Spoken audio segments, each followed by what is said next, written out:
クソ助っ人。これまで数多くの助っ人外国人が来日し、大成功を収めた選手がいる一方で、期待通りの活躍ができず、クソ助っ人の烙印を押され、日本を去った選手もいます。中には、高級取り、素行最悪、途中退団、これらクソ助っ人としての要素を全て満たし、クソ助っ人の頂点に君臨するパーフェクトクソ助っ人もいたんです。そこで一つの疑問が生じました。クソ助っ人の頂点に君臨する男たちとは、一体どんな人物だったのか。というわけで今回の動画は、伝説のクソ助っ人外国人を紹介したいと思います。野球中継を見るような感覚でご覧ください。ではどうぞ。ケビン・ミッチェル。1994年のダイエーは、根本監督のもと、十数年にわたる暗黒時代から光が差し込み、4位ながら17年ぶりのシーズン勝ち越しを決めました。根本監督は、このシーズン限りで監督を退任し、専務に専念。根本専務は、自身の後任として、球界のレジェンド、王貞治氏を招聘し、再建を託しました。王監督はじめ、現場の首脳陣は、バリバリのメジャーリーガーの獲得を熱望。そこで前年メジャーで、95試合の出場ながら打率3割3分6厘、ホームラン30本、OPS10 割2分6厘をマークしたケビン・ミッチェルを年俸4億円以上で獲得しました。しかしミッチェルはメジャー時代から数多くの騒動を起こす問題児として知られており、そもそも本当に来日するのかと懸念されるほどでしたが、メジャーでも名前が知られている王監督ならミッチェルも言うことを聞くのではないかと言われていました。そして1995年3月10日、ミッチェルは12球団の助っ人の中で最も遅れて来日。10日後の25日にオープン戦で実戦デビューを果たすと、翌日の試合では併殺崩れを狙い、二塁手に向けて殺人スライディングを披露。試合後ミッチェルは、シーズン前だし相手に怪我をさせてはいけない、シーズンに入ったら寝てもらうよと危険な予告を口にしました。そして1995年シーズン開幕、ミッチェルは初打席でいきなり満塁ホームランを放つ衝撃的なデビューを飾り、翌日もホームラン。順調なスタートを切ったかに思われました。しかし4月14日の近鉄戦でスタメンに名を連ねていたにもかかわらず、試合直前に熱があると突然の欠場。翌日はフライを折った際、古傷の右膝を痛めちまったと途中交代。当初は王監督も少々素行が悪くてもグラウンドで結果を出せばいいと寛容な姿勢を見せるも、ミッチェルは5月に入っても微熱や膝痛を理由にたびたび欠場。何でも朝までメジャーの衛星中継を見ていたことによる寝不足が原因とされ、ミッチェルは近所の犬が毎朝6時に吠えるから起きてしまうと謎の言い訳を残しました。5月11日に練習を欠席すると、右膝痛を理由に直後の東京遠征をキャンセル。これを受けて瀬戸山球団代表に球団事務所へ呼び出され事情聴取。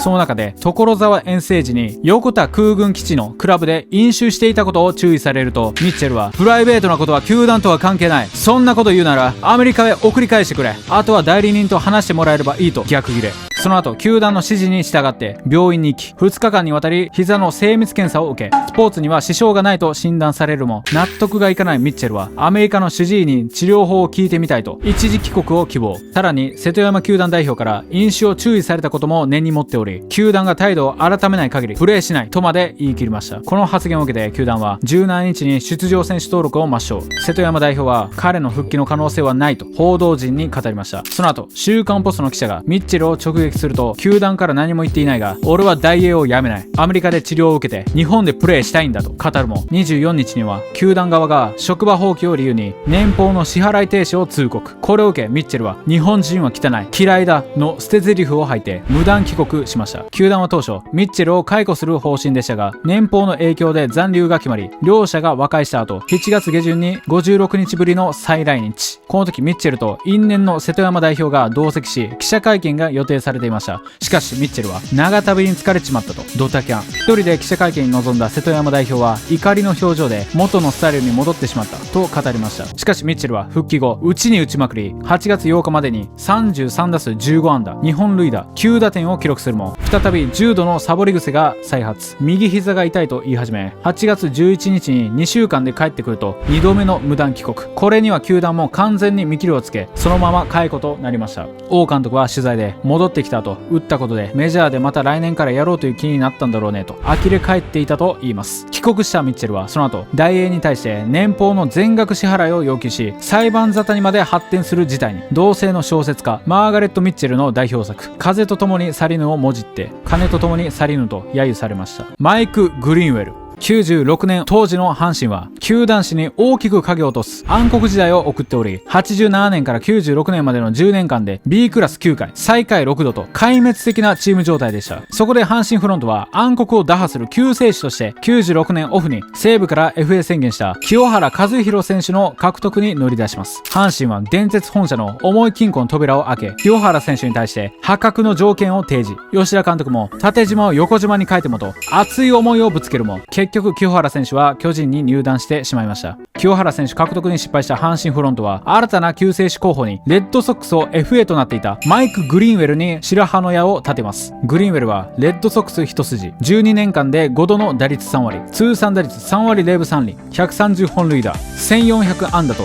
輝かしい実績を持つバリバリのメジャーリーガー。また当時33歳とまだまだ老け込むには早い年齢でした。阪神はグリーンウェルの獲得に乗り出し、近鉄、西武と争奪戦を繰り広げます。一時は西武が契約直前まで行きましたが、急転直下、阪神が球団史上最高の年俸300万ドルの2年契約という好条件を提示して獲得に成功しました。この大物メジャーリーガーの入団に関西マスコミは大いに盛り上がり、ファンは大きな期待を寄せます。そんなグリーンウェルは1月下旬、テンガロンハットにウエスタンブーツ姿というド派手な格好で来日。球団はグリーンウェルを最高級の待遇で迎え入れます。当時の甲子園のスコアボードは文字数の関係でグリーンウェルが入らなかったため、わざわざ電光掲示板の交換を実施。さらに住居として神戸市内に家賃150万円の高級マンションを用意。しかしグリーンウェルサイドから狭いとクレームが入ったため、阪神は2部屋を借りて間の壁をぶち抜く改修工事を実施。200平方メートルの空間を提供しました。グリーンウェルは初日から春季キャンプに参加したものの、わずか10日後の2月11日に、私は農場とアミューズメントパーク、レーシングチームを持っている。ビジネスの用事があるんだと、サイドビジネスの契約更新と結婚記念日を理由にアメリカへ帰国。当初は22日に再来日してオープン戦に合流予定も、背中と腹の痛みが発生したと延期を申し出るファックスが届き、以降は主治医にしっかり診察してもらいたい、徹底してリハビリを行う必要があると主張するグリーンウェル側と、チームドクターが軽症と診断している、早々に合流してほしいと主張する阪神側の間で揉め、開幕しても戻ってきませんでした。そして4月30日、ようやく再来日すると、5月3日の広島戦でついに日本デビューを果たします。ゴールデンウィークで多くの阪神ファンが詰めかける中、グリーンウェルは5番レフトでスタメン出場すると、2打席目に広島のルーキー黒田博樹投手からタイムリー、5打席目にもタイムリースリーベースを放つ2安打2打点の活躍。翌日も満塁のチャンスで勝ち越しタイムリーを放つなど2安打2打点。5日の試合も3試合連続安打と打点を記録し、グリーンウェルは私はこういう働きをするために日本へやってきたと力強く宣言。メディアにはバースの再来と称賛されました。しかし4月10日、東京ドームで行われた巨人戦、4打席目に内角スライダーを強振した際、右足甲に自打球が直撃。グリーンウェルは苦悶の表情を浮かべながらも打席に戻り、ショートへの併殺打に終わりました。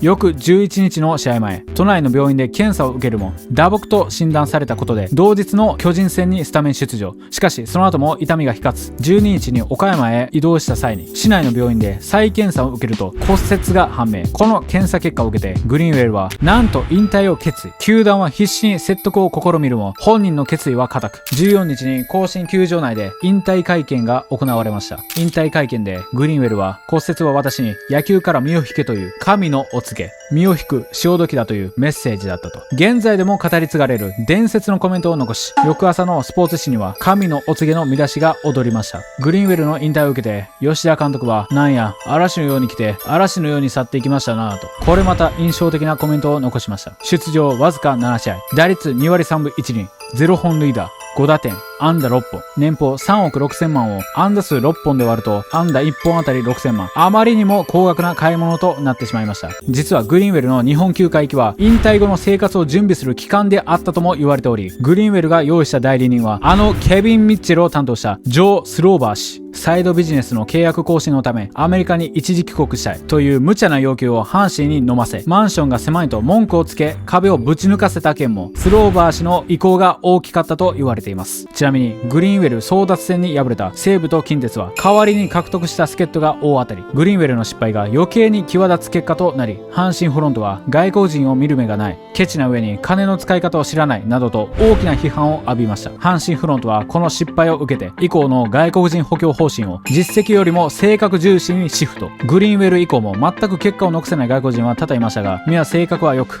なんやかんやファンに愛されました。ダン・ミセリ。2004年の巨人は大砲をずらりと並べた史上最強打線がホームランを打ちまくり、プロ野球記録となるチーム本塁打数をマークしましたが、積年の課題であるクローザーが固定できず3位に終わりました。そこで巨人フロントは新守護神候補として2004年にメジャーで74試合に登板し6勝2セーブをマークしたダン・ミセリを総額2億1000万で獲得します。ミセリはマックス153キロ、平均で148キロを投じる速球派という触れ込みで、先に巨人入りしたゲーブ・キャプラーも非常に打ちにくい投手だとミセリの獲得を強く推薦。巨人堀内監督も以前は先発したこともあり経験豊富な投手、ビデオは何度も見たが投げている球はしっかりしている、懸案だった補強の一つができたと思うと大きな期待を寄せました。ミセリは入団会見でメジャー6球団からオファーがあったが新たな野球にチャレンジできるチャンスだと思った、50セーブを目指したいと力強く宣言。優勝に貢献できるように何でもするつもりだ、日本のファンの前でプレーできるのを楽しみにしていると自らが V 奪回の使者になることを誓いました。そしてミセリは2月10日から春季キャンプに合流。しかし球団関係者はミセリを見て写真と比べ太っていると不安を感じたといい、堀内監督もキャンプに来て140キロ前後のボールしか投げない、そのうち調子が上がると見ていても全然上がらない、せいぜい144から145キロ止まりと後に証言。オープン戦に入っても速球は最速140キロ台前半にとどまり、3月20日の西武戦ではボークと四球が絡んで5失点。ミセリ本人は今は準備の段階、開幕までには完全に仕上げるとコメントしました。そして迎えた広島との開幕戦、エース上原投手が広島打線を7回1失点に抑える力投を見せ9回に突入。そして満を持して守護神ミセリがマウンドに上がります。先頭打者をレフトフライに打ち取り、続くバッターは広島の4番ラロッカ。2ストライク2ボールと追い込み、ミセリが投じた直球は高めに抜け、それをラロッカが振り抜くと打球はフェンス上部に当たってほぼ垂直に跳ね返り外野フィールド内に落ちると審判はホームランと判定。巨人側はあの打球はフェンスのラバー最上部に当たったのであって柵は越えていないと抗議しましたが、判定は覆りませんでした。ゲームが再開されると5番前田選手に出塁を許し、ダイソーの福地選手にモーションを完全に盗まれ盗塁されます。そして迎えるバッターは6番尾形外野手。ミセリの投じた直球を振り抜き逆転ホームラン。巨人は開幕戦を落としました。試合後ミセリは投げて打たれた、それも野球だ、審判の判定にも慣れているさとコメントしました。それから4日後の4月5日横浜戦、ミセリは同点の12回に登板するもフェンス直撃のサヨナラタイムリーを浴びて敗戦投手に。試合後ミセリは野球というスポーツの一部、投げて打たれた、それだけだと前回登板時とほぼ同様のコメントを残し球場を去りました。この立て続けの炎上劇にミセリは首脳陣から2軍再調整を促されるも本人の同意なしに2軍に落とせないという契約事項を盾に拒否。当面は中継ぎとして1軍に帯同しながら調整することが決まります。すると翌6日延長11回に巨人が1点リードすると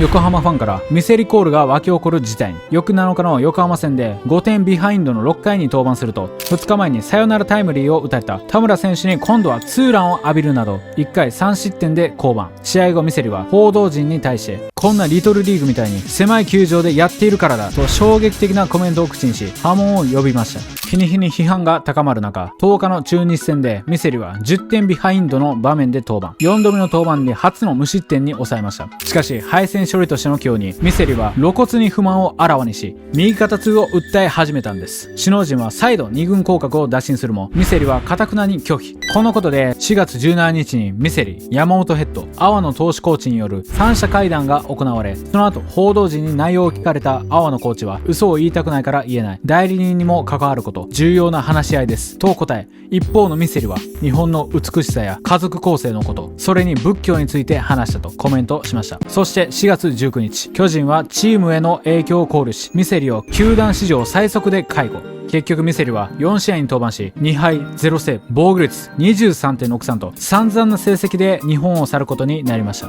ミセリを解雇した理由について巨人桃井球団社長はいつ投げられるようになるかわからない投手を1軍に置いておくわけにはいかない、1軍に帯同させる形で再生できるのかという疑問もあった、チームが勝つ体制を整えるために早い決断が必要だったと説明。また本人の同意なしに2軍に落とせないという契約事項は首脳陣が2軍に落とそうとした時に初めて伝えられたらしい。しく、堀内監督は現場にも関わってくるような契約の内容についてはフロントが現場に伝えておく必要がある、そんな教訓を残してくれたという意味で記憶に残る外国人選手だと語っています。ミセリは解雇当日に東京ドームに姿を見せると、待ち構えた報道陣に対して喉が痛いから話すことはない、もう行かなくてはならないと答え、足早に球場を後にしました。しかしミセリはその後家族と浅草観光に出かけ、浅草寺を参拝したり人力車に乗るなどして浅草観光を楽しんでいたんです。観光中ファンにサインを求められると、これが最後だと M の一文字を殴り書き、押しかけた報道陣に対しては俺はミセリじゃない、質問は受け付けないと答えるも、雷門をバックにした家族とのスリーショット写真の要求には笑顔で応じ、この写真は翌朝のスポーツ紙で一面を飾り、さらに品縮を買うことになりました。なおこの年の巨人はミセリの対談劇を皮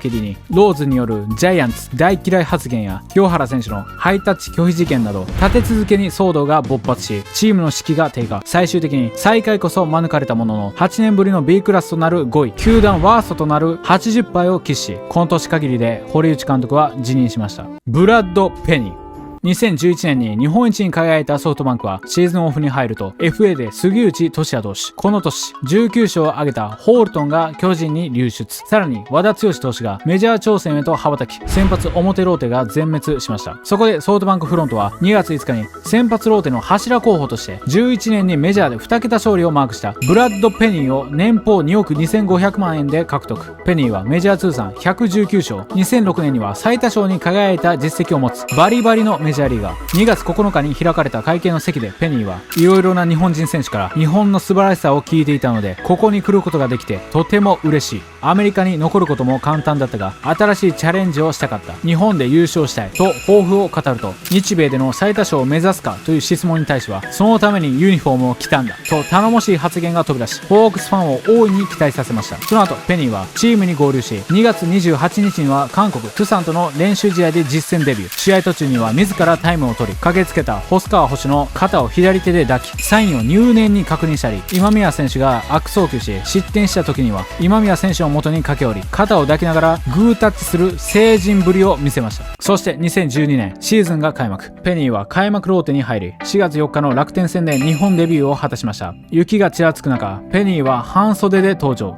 しかし結果は3回3分の1を投げ7安打6失点で敗戦投手に、4回に6点目を失った後一塁ランナーにこの試合5度目の盗塁を許すと、マウンドから首脳陣を手招きし自ら降板を申し入れました。その後右肩の痛みを訴え5日に登録抹消、6日に福岡市内の病院で右肩の精密検査を受けたところ異常なしと診断されます。しかしアメリカでも検査したいというペニーの希望でアメリカに一時帰国、ロサンゼルスで再検査を受けるも結果は同じく異常なし。4月20日に再来日した後は2軍で独自の調整を続けていましたが、午前8時45分からのウォーミングアップにも参加せず、午前9時に練習場を去ることも多かったといいます。そして5月8日、ソフトバンクはペニーの退団を発表。ペニーが1軍で投げたのは64球で、当初の年俸2億2800万円で換算すると1球が356万円、なんともお高い買い物となってしまいました。ただこのエピソードだけだと大物メジャーリーガーが早期退団したよくある話です。しかしアメリカに帰国した後の彼の言動がパーフェクトクソ助っ人としての存在を知らしめることになるんです。ペニーは退団直後にツイッターでアメリカに戻れて最高だツイート。さらに現地のインタビューでは2年くらいは日本でやれると思ったが甘かった、野球が全く楽しくなかった、楽しくなければやる意味がないと答えたり、先発で120球を投げるよう要求されたことを訴え、頭にきた自分を守らなければならなかったとコメント。これにはソフトバンクファンにとどまらず日本中のプロ野球ファンが激怒しました。早期の帰国はグリーンウェル級、言動はミセリ級という久々の大型クソ助っ人の到来に、ネット上では男性器になぞらえてパッキュグッバイといった詐称が付けられました。さらにあれだけ痛みを訴えていた右肩もいつの間に治ったのか、退団してからわずか10日後の5月18日にサンフランシスコジャイアンツとマイナー契約、その後メジャーの舞台に復帰しました。しかしメジャーでは低調なピッチングが続き、普段なら対立する各球団のファンたちもペニーが打ち込まれ、防御率が上がる時だけお祝いムード一色となり一致団結するという珍しい現象が起こりました。結局ペニーはこの年限りでジャイアンツを解雇され、その後はマイナーを転転々として16年にひっそりと現役引退しました。というわけで今回の動画は以上となります。今回4人を紹介しましたが、実はもう1人いました。その名はペピトーン。当初はこの動画で紹介しようと思いましたが、エピソードが多すぎて調べれば調べるほど今回紹介したミセリペニーが可愛く見えるほど桁違いのクソっぷり。この動画でさえ過去一番長いのに、さらにペピトーンも入れると尺がとんでもないことになるので分けることにしました。というわけで次回の動画は殺し以外は何でもやったプロ野球史上最悪の助っ人ペピトーンを紹介します。これからもこのような動画を上げていきますので、ぜひ高評価チャンネル登録よろしくお願いします。新たにサブチャンネル Twitter も開設しましたので、概要欄からフォローお待ちしております。ありがとうございました。